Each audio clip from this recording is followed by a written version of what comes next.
Hello everybody and welcome! Today we're once again looking at Kitten Space Agency, a game that I have been following for over, almost a year now, ever since it was announced at the end of October 2024. If you don't know already, Kitten Space Agency is sort of a spiritual successor to Kerbal Space Program, since it and also its sequel KSP2 were abandoned by publisher Take-Two and the rights of the Kerbal franchise sold off to a private equity company. I have an entire video series about all of that, link to that is in the description.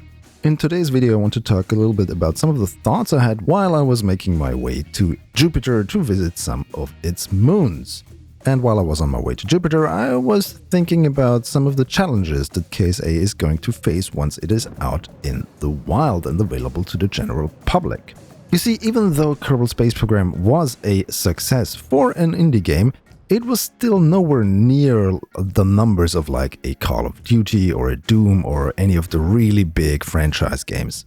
And that didn't matter really that much in the past, especially since the game was started just by its creator Harvester in the beginning, and then another developer joined, and another developer joined, and it kind of grew slowly over time. But Kitten Space Agency is kind of developed from the start by a real development studio, namely Rocketworks, who are based in New Zealand. The studio had also pitched to do the sequel for Kerbal Space Program back in I think 2017 or something, but in the end the project was given to Star Theory, and well, we know how the development of KSP2 ended. I also have an almost hour-long documentary-style video about the development of KSP2 and where everything went wrong and how it went down. I will link that in the description, and if you're interested in that type of video or are interested in the progress of the development of Kitten Space Agency, make sure you're subscribed to this channel, because I will continue reporting on that. Right, so coming back to my thought that Kitten Space Agency faces a lot of obstacles in its future, and as I said, the studio is already staffed, and luckily they don't only have that game they're working on, they also have games like Icarus and Stationeers and other irons they have in the fire, so to speak. But in the end, developing this type of game takes a lot of time and a lot of resources and therefore a lot of money. And there is always the risk of financial trouble if the game doesn't sell or if the other games don't sell. And since Rocketworks want to put the game out there for free, and from what we understand without any hidden microtransactions or anything, the financial return on Kitten Space Agency is not going to be very high for them. At least that's what I'm kind of afraid of here. So that's kind of the business side of things hurdle I thought about, but then I thought about another one.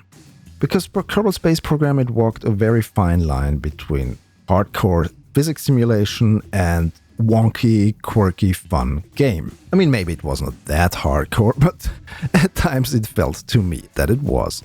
When you listen to the developers talk, you realize that they're very passionate about space and spaceflight and all the engineering side of things, and they're all very nerdy. I mean, Dean Hall, the CEO of Rocketworks and also project lead basically on KSA, he was a comms officer during his time in the New Zealand Army. So his kind of things are mods like remote tech and all the communications, antenna stuff that was included in Kerbal Space Program and so on. And during one of the town hall meetings that they did over on Discord, and they streamed that, the creator of Kerbal Space Program, Harvester, was there as well, and he talked about how he has arranged his desktop like a cockpit because he's so fascinated by flying and flight simulations, etc. And one of the main programmers on the game, JPL Repo, he looked up like how NASA does approach diagrams for docking with the International Space Station. So they're really deep into all that nerdy, geeky stuff, and they really know their, well, stuff. But the potential challenge I see here is, how do you make a game that's not just for the nerdy crowd, but also will attract novices? Because Kerbal Space Program did. Case in point, myself. I was always fascinated by space, and I was very much into the science fiction side of things of spaceflight. I had no idea what the difference between an open cycle combustion engine and a closed cycle combustion engine were. I had no idea how many types of propellants you could use for a booster or for an upper stage or for a lander or whatever. And I certainly didn't know how to spell hydrazine before I started playing Kerbal Space Program.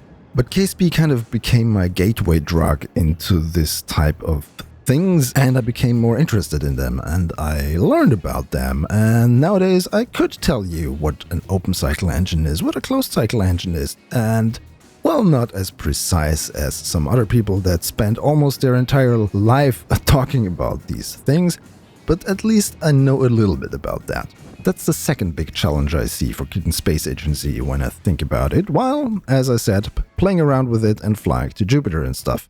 The third thing I thought about while playing here with Kitten Space Agency kind of goes into the vein of attracting an audience, but it's more like, are there even enough KSP fans left to move them over to Kitten Space Agency? If you look at Google Trends, most mentions for the word Kerbal were around 2013. Since then it is a steady decline.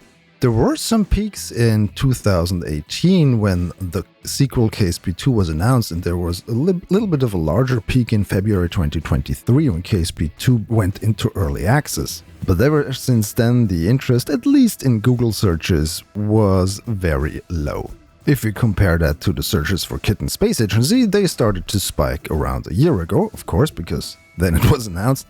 And they have slowly been growing, but still nowhere near the numbers that KSP had back in 2013. So the question is, have the KSP fans moved on? Have they kind of aged out of it? Is the interest in space kind of waning? Or has it something to do with the way how Mr. Elon Musk is behaving in public and therefore kind of driving people away? Or is it just something that the game is still in very, very early development and therefore there's not as much media buzz around it because people cannot really get their hands on it yet, despite all of those who have the early access, or rather the industry preview version like I do. So, and therefore I kind of pose the question to you: if you are a longtime KSP player or fan of space simulation games, what is your stance to all of this at the moment? Do you still play Kerbal Space Program as intensive as you did, like, I don't know, 5 years ago, 6 years ago? Or has your interest in this kind of games dimmed over the time and you're now into some other type of games, or not even into games at all? Or maybe you're now very much deep into the workforce and your job is taking up all your time, or your family, or whatever. I don't know. Please let me know in the comments what your situation is and what you think about this.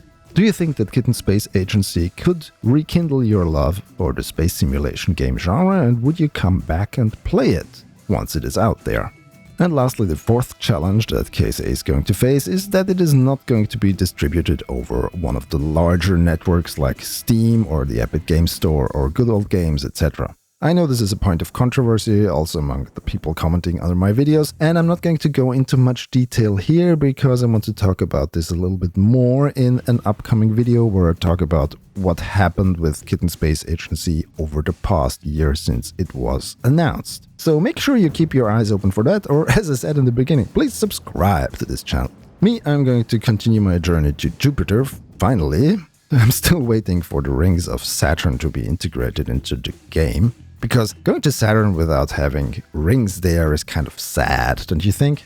Anyway, I hope you enjoyed this little discussion that I wanted to try to start with you, and maybe if you have something to add to these points, drop them down in the comments below. And if you like what I do here and you might want to support me doing this, you can head over to Patreon, where you can watch all of my videos ad-free without the annoying YouTube ads for just a small contribution per month. And if you go for one of the higher tiers, your name will show up here, together with all of these wonderful people. Thank you so much for your support, I really appreciate it. Alright, let's get to those moons of Jupiter and fly around on them and land on them and do all the things that you do when you do a big mission in a space sim game.